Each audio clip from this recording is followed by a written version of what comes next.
അങ്ങനെ ബാൻഫില നമ്മുടെ 4th ഡേയും last ഡേയും കൂടിയാണ് ഇന്ന്. അപ്പോൾ ഞങ്ങൾ ഇപ്പോൾ രാവിലെ എല്ലാവരും കൂടെ ചേർന്ന് ഒരു ഹോട്ട് സ്പ്രിംഗ് വാട്ടർ വരുന്ന ഒരു സ്ഥലമുണ്ട്. അപ്പോൾ അതൊന്ന് പോയി കാണാൻ പോവുകയാണ്. അത് കഴിഞ്ഞ് തിരിച്ചു വന്നതിന് ശേഷം ഞങ്ങൾ ഹോട്ടൽ ചെക്കൗട്ട് ചെയ്യും. ഹോട്ടൽ ചെക്കൗട്ട് ചെയ്തതിന് ശേഷം ഞങ്ങൾ ഡൗൺ ടൗണൊക്കെ ഒന്നുകൂടെ ഒന്ന് എക്സ്പ്ലോർ ചെയ്യും. കാരണം വൈകിട്ട് 6 o'clock ഞങ്ങൾക്ക് ഫ്ലൈറ്റ് ആൽബർട്ട ടു ടൊറൻറ്റോ. അപ്പോൾ അതിനു മുമ്പ് നമ്മളൊരു 2 hours മുമ്പ് അവിടെ എത്തിയാൽ മതി. അപ്പോൾ അതിനു മുമ്പ് എന്തൊക്കെ കാണാൻ പറ്റും അതൊക്കെ ഒന്ന് കാണണം. അങ്ങനെ 4th ഡേ, അപ്പോൾ ലാസ്റ്റ് ഡേയുടെ കുറച്ച് വിശേഷങ്ങളാണ് ഇന്നത്തേൽ. ഹോട്ടലിൽ ഞങ്ങളുടെ റൂം അപ്സ്റ്റെയറിലായിരുന്നു. അപ്പോൾ ഞങ്ങളുടെ റൂമിനോട് ചേർന്ന് തന്നെ ഹോട്ട് ടബ് ഉണ്ടായിരുന്നു. സ്വിമ്മിംഗ് പൂളാണ് കേട്ടോ. നല്ല ചൂടുവെള്ളവുമായിരുന്നു. അപ്പം ഞങ്ങൾ 3 പേര് മാത്രമേ ഉള്ളൂ സ്വിമ്മിങ്ങിന് പോകാത്തത്. ബാക്കി 4 പേരും പോയിട്ടുണ്ടായിരുന്നു. അപ്പോൾ ഇന്ന് ലാസ്റ്റ് ഡേ ആയപ്പോൾ എല്ലാവരും കൂടി വഴക്ക് പറഞ്ഞു, ഒന്ന് പോയി കുറച്ച് നേരം വെള്ളത്തിൽ കിടക്കുക. കാരണം എന്താണെന്ന് വെച്ചാൽ ഇത് സോൾട്ട് വാട്ടറും കൂടിയാണ് കേട്ടോ. അപ്പോൾ ബോഡി പെയിനൊക്കെ ഒന്ന് കുറയുമെന്ന് പറഞ്ഞു. കാരണം നമ്മൾ 3 ദിവസം നല്ല നടത്തയായിരുന്നു. അപ്പോൾ കാലിനൊക്കെ നല്ല വേദനയായിരുന്നു. അങ്ങനെ ഞങ്ങൾ 3 പേരും രാവിലെ എഴുന്നേറ്റിട്ട് ഞങ്ങൾ ഒരു ½ an hour ഞങ്ങൾ സ്വിമ്മിംഗ് പൂളിൽ പോയിട്ടുണ്ടായിരുന്നു. അപ്പോൾ നല്ലൊരു സുഖം കിട്ടി കേട്ടോ ബോഡിക്ക്. പിന്നെ സീനറീസ് നിങ്ങൾ കണ്ടോ? അടിപൊളി സീനറീസാണ് കേട്ടോ. ഇത് കണക്ക് ബാൽക്കണിയിലാണ് ഇങ്ങനെ ഇത് ഉള്ളത്. ഇത് ജക്കൂസിയും കൂടെ ആണ് കേട്ടോ. അപ്പോൾ അതുകൊണ്ട് നല്ല ചൂടുവെള്ളം ഇങ്ങനെ വന്ന് നമ്മുടെ ബാക്കിലും നടുവിലും ഇങ്ങനെ കാലിലും ഒക്കെ അടിക്കുമ്പോൾ നമുക്ക് നല്ല ഒരു റിലീഫാണ് കേട്ടോ. അങ്ങനെ ഞങ്ങളൊരു ½ an hour ഒക്കെ സ്പെൻഡ് ചെയ്തു. കാരണം ഇന്ന് നമ്മുടെ ലാസ്റ്റ് ഡേ ആണ്, നമുക്ക് സമയമില്ല. പിന്നെ നമ്മൾ ഇന്ന് മോർണിംഗിൽ കുറച്ച് സീനറിയും കൂടെ ഒക്കെ കാണാൻ പോകുന്നുണ്ട്. അങ്ങനെ പെട്ടെന്ന് ഞങ്ങൾ അവിടുന്ന് ഇറങ്ങി ഡ്രസ്സൊക്കെ ചെയ്തു. ഒരു ചെറിയ ബ്രേക്ക്ഫാസ്റ്റൊക്കെ കഴിച്ചതേ ഉള്ളൂ. ഞങ്ങൾക്ക് സമയമില്ലാത്തതുകൊണ്ട് പെട്ടെന്ന് ഞങ്ങളുടെ ഹോട്ടലിൻ്റെ ഫ്രണ്ടിൽ ഉള്ള ബസ് സ്റ്റോപ്പിലോട്ട് പോവുകയാണ് കേട്ടോ. കാരണം എവരി 10 minutes 15 minutes ഇങ്ങനെ ബസ് വന്നുകൊണ്ടിരിക്കും. അങ്ങനെ ഞങ്ങളിപ്പം ട്രാൻസിറ്റ് എടുക്കാൻ വേണ്ടി വന്ന് നിൽക്കുകയാണ്. അപ്പോൾ ജസ്റ്റ് റോഡ് ക്രോസ് ചെയ്താൽ മതി കേട്ടോ. ഓപ്പോസിറ്റാണ് ഞങ്ങളുടെ ഹോട്ടൽ.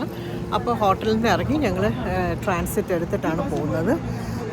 ഒരു ഹോട്ട് സ്പ്രിംഗ് വാലി എന്ന് പറയും. ഇങ്ങനെ hot water, natural hot water വരുന്ന സ്ഥലമാണ് കേട്ടോ. അപ്പോൾ അതും കൂടെ കാണാമെന്ന് വിചാരിച്ചു. കാരണം ഞങ്ങളുടെ ഫ്ലൈറ്റ് വൈകിട്ടാണല്ലോ. അപ്പോൾ അതുകൊണ്ട് നമുക്ക് സമയമുണ്ട്. ഞങ്ങളൊരു 5 minutes നിന്നതേ ഉള്ളൂ. അപ്പോഴും തന്നെ ബസ് വന്നിട്ടുണ്ടായിരുന്നു. അങ്ങനെ ഞങ്ങൾ ബസ്സിൽ കയറി. അപ്പം നമുക്ക് സ്ഥലം അറിയില്ല എന്നുണ്ടെങ്കിൽ കയറുമ്പോൾ തന്നെ നമുക്ക് ഡ്രൈവർക്ക് പറയാം നമുക്ക് ഇന്ന സ്ഥലത്താണ് പോകുന്നതെന്ന്. അപ്പോൾ ആ സ്ഥലം എത്തുമ്പോഴത്തേക്കും അവർ അനൗൺസ് ചെയ്യും ഇന്ന സ്ഥലം എത്തിയിട്ടുണ്ടെന്ന്. അല്ലെങ്കിൽ തന്നെ ഓരോ സ്റ്റോപ്പ് വരുമ്പോഴും അവരിങ്ങനെ അനൗൺസ് ചെയ്യാറുണ്ട്. അപ്പം അറിയും എവിടെ ഇറങ്ങണം എന്നുള്ളത് കേട്ടോ. അങ്ങനെ ഞങ്ങൾ എല്ലാവരും ബസ്സിലൊക്കെ കയറി. ഞങ്ങൾക്കൊക്കെ ഇരിക്കാനൊക്കെ സീറ്റും ഒക്കെ കിട്ടി. അങ്ങനെ ഡൗൺ ടൗൺ വഴി തന്നെയാണ് ഇത് ബസ് പോകുന്നത് കേട്ടോ. വലിയ ദൂരമൊന്നുമില്ല. കാരണം ഞങ്ങൾക്ക് ഒരു 4 ദിവസത്തെ ട്രിപ്പായിരുന്നു കേട്ടോ. അപ്പം നമുക്ക് ഒരാഴ്ചയൊക്കെ ഉണ്ടെങ്കിൽ ഇനിയും കുറേ സ്ഥലങ്ങൾ കൂടി കവർ ചെയ്യാനുണ്ട്. പക്ഷേ അത്രയും സമയം ഇല്ലാത്തത് കൊണ്ട് ഞങ്ങൾ കുറച്ച് അടുത്തുള്ള കുറേ കാര്യങ്ങളൊക്കെയാണ് പോയത്. അങ്ങനെ ഞങ്ങൾ ഇവിടെ പോയി ഇറക്കി. അങ്ങനെ ഞങ്ങൾ പിന്നെ ഹോട്ട് സ്പ്രിംഗ് വാട്ടർ കാണാൻ വേണ്ടി പോവുകയാണ്. അപ്പോൾ ഇവിടെ ഉള്ള മൗണ്ടൻസ് എല്ലാം സൾഫർ മൗണ്ടൻ എന്നാണ് പറയുന്നത് കേട്ടോ. ഇതാണ് നാച്ചുറൽ സ്പ്രിംഗ് വാട്ടർ കേട്ടോ. ഇത് നാച്ചുറൽ ആയിട്ടുള്ള ഹോട്ട് വാട്ടറാണ് വരുന്നത് കണ്ടോ. അതിൽ നിന്ന് സ്റ്റീം വരുന്ന കണ്ടോ. ഇത് ശരിക്കും നാച്ചുറൽ. അപ്പോൾ ഇത് കാണാനാണ് കൂടിയാണ് നമ്മൾ വന്നത് കേട്ടോ. ഈ ഹോട്ട് വാട്ടർ ഭൂമിക്കടിയിൽ നിന്നാണ് വരുന്നത്. അതായത് 3 കിലോമീറ്ററോളം ഡീപ്പിൽ നിന്ന് നാച്ചുറലി വരുന്ന ഹോട്ട് വാട്ടറാണ്. അപ്പോൾ ഇത് ഭൂമിയുടെ അടിയിൽ കിടക്കുന്ന മിനറൽസിനെ അലിയിച്ച് കൊണ്ടാണ് വരുന്നത്. അതുകൊണ്ട് തന്നെ നമുക്ക് ഇവിടെ നിൽക്കുമ്പോൾ ഈ വെള്ളത്തിന് നല്ല സൾഫറിൻ്റെ മണമാണ് നമുക്ക് ഫീൽ ചെയ്യുന്നത് കേട്ടോ. ഇവിടെ മൊത്തം ഒരു സൾഫറിൻ്റെ ഒരു സ്മെല്ലാണ് നിറഞ്ഞിങ്ങനെ നിൽക്കുന്നത്. അതായത് സൾഫർ മൗണ്ടൻസ് ആണ് ഇവിടെ ഉള്ളത് മൊത്തം. അപ്പോൾ അതിൻ്റെ ക്രാക്കിൽ കൂടിയാണ് ഈ ഹോട്ട് വാട്ടർ പുറത്തേക്ക് വരുന്നത് കേട്ടോ. പിന്നെ അതേ കണക്ക് നമുക്ക് ഇവിടെ സ്വിം ചെയ്യണമെങ്കിൽ അതിനുള്ള സൗകര്യവും ഉണ്ട് ഇവിടെ. അപ്പം നമുക്ക് നേരത്തെ പക്ഷേ ബുക്ക് ചെയ്യണം. ഇത് കണ്ടതിന് ശേഷം ഞങ്ങൾ നെക്സ്റ്റ് സ്പോട്ടായ ഒരു കേവ് കാണാൻ വേണ്ടി പോവുകയാണ്. അപ്പോൾ അതിനായിട്ട് ഞങ്ങൾ ഇവിടെ ട്രാൻസിറ്റ് കാത്ത് നിൽക്കുകയാണ് കേട്ടോ. അപ്പോൾ അടുത്തുള്ള 1-2 സ്ഥലങ്ങൾ ഇങ്ങനെ കവർ ചെയ്യാമെന്ന് വിചാരിച്ചു. കാരണം ഫുൾ കാണണമെങ്കിൽ നമുക്ക് 1 week ഇവിടെ വേണം. അങ്ങനെ ഞങ്ങൾ ഒരു 5 minutes നിന്നപ്പോൾ തന്നെ പബ്ലിക് ട്രാൻസിറ്റ് വന്നിട്ടുണ്ടായിരുന്നു. പക്ഷേ ഈ ബസ് സ്ട്രെയിറ്റ് അവിടെ പോവില്ല. ഇത് ഇടയ്ക്ക് ഇറങ്ങി പിന്നെ അവിടെ നമ്മളൊരു ഷട്ടിലെടുത്താണ് പോയത്. അടുത്തടുത്താണ് കേട്ടോ. ഒരുപാട് ദൂരമൊന്നുമില്ല. 3 minute 4 minute ഉള്ളൂ. അങ്ങനെ ഇതേ ഞങ്ങളിപ്പോൾ കേവിൻ്റെ അവിടെ കൊണ്ട് വിട്ടിട്ടുണ്ടായിരുന്നു. അപ്പോൾ ഞങ്ങൾ അങ്ങോട്ട് പോകണം. അപ്പോൾ ഒരാൾക്ക് $10 അവിടുത്തെ എൻട്രൻസ് ഫീസ്. അപ്പം നമ്മൾ കയറുമ്പോൾ തന്നെ അവരിങ്ങനെ കുറേ ഫോട്ടോസും പിക്ചേഴ്സും ഒക്കെ ഇങ്ങനെ എക്സിബിഷൻ പോലെ വെച്ചിട്ടുണ്ട്. ഈ കേവ് ഡിസ്കവറി ചെയ്തവരെ കുറിച്ചും ഒക്കെ ഇങ്ങനെ എക്സ്പ്ലെയിൻ ചെയ്തിട്ട്. അപ്പോൾ ഞങ്ങൾക്ക് ഒരുപാട് നേരം നിൽക്കാൻ സമയമില്ലാത്തതുകൊണ്ട് ഞങ്ങൾ പെട്ടെന്ന് കേവിൻ്റെ അകത്തോട്ട് കയറി. അപ്പോൾ കേവിൻ്റെ അകത്ത് പോകുമ്പോഴത്തേക്ക് അവരിങ്ങനെ അവിടെ ഇവിടെ ലൈറ്റൊക്കെ വെച്ചിട്ടുണ്ട്.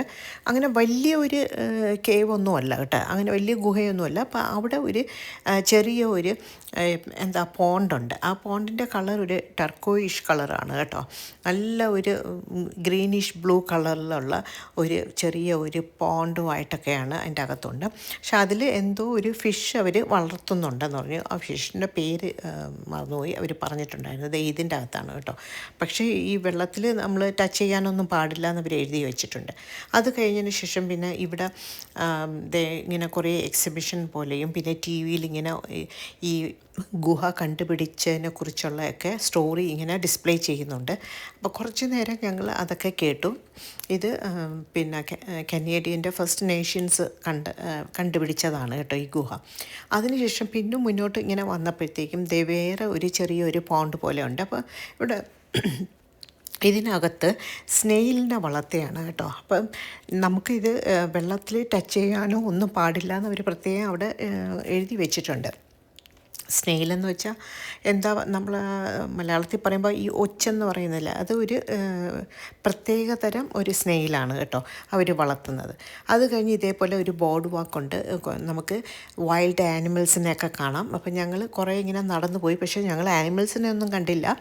പക്ഷേ അവിടുത്തെ സീനറീസൊക്കെ അടിപൊളിയായിരുന്നു കേട്ടോ. കുറേ മൗണ്ടൻസും പിന്നെ കുറേ മരങ്ങൾ, അതായിരുന്നു മെയിൻ അട്രാക്ഷനായിട്ട് തോന്നി. ഇതേ കണ്ടോ, ഇത് നമ്മൾ പിന്നെ ഈ തേക്ക് മരം പോലെ ഇങ്ങനെ ഒറ്റ കമ്പിൽ വന്ന അത് നല്ല ബ്യൂട്ടിഫുള്ളായിരുന്നു കേട്ടോ. ആ ഒരു നേച്ചറിൻ്റെ ഒരു ഭംഗി. കുറേ ഇങ്ങനെ നടന്നു പോവാം നമുക്ക്.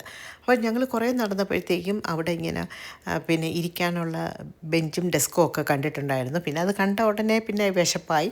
അപ്പോൾ ഞങ്ങൾ എവിടെ പോയാലും സ്നാക്ക് ക്യാരി ചെയ്യും. അങ്ങനെ ഞങ്ങൾ പിന്നെ അവിടെ ഇരുന്നു വെള്ളവും സ്നാക്കും ഒക്കെ കഴിച്ചിട്ടുണ്ടായിരുന്നു. അപ്പോൾ താരയുടെ അമ്മ നാട്ടിൽ നിന്ന് വന്നിട്ടുണ്ടായിരുന്നു.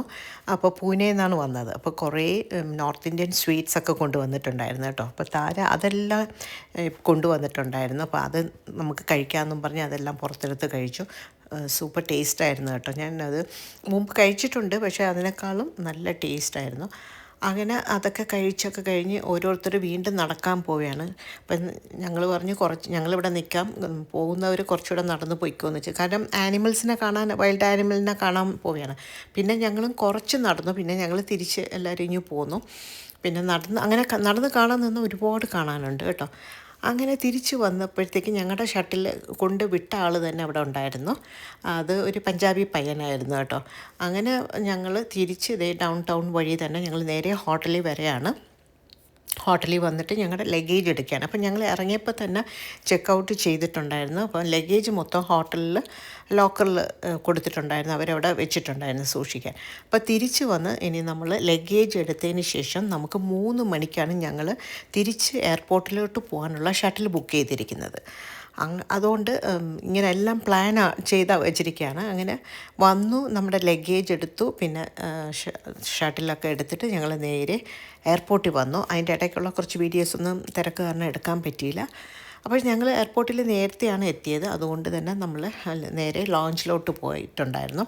കാരണം താരയ്ക്കും പിന്നെ ഷേബയ്ക്കൊക്കെ ഉണ്ടായിരുന്നു ലോഞ്ചിൻ്റെ എക്സസ് ഉണ്ടായിരുന്നു. അങ്ങനെ ഞങ്ങൾ അവിടെ വന്നിരുന്നു, കുറച്ച് ഫുഡൊക്കെ കഴിച്ചു, കുറേ നേരം അവിടെ സ്പെൻഡ് ചെയ്തിട്ട് പിന്നെ ഞങ്ങൾ ഫ്ലൈറ്റ് ടൈം ആയപ്പോഴത്തേക്കും ഞങ്ങൾ ഫ്ലൈറ്റ് കയറി നേരെ ബാൻഫ് ടു ടൊറൻറ്റോ.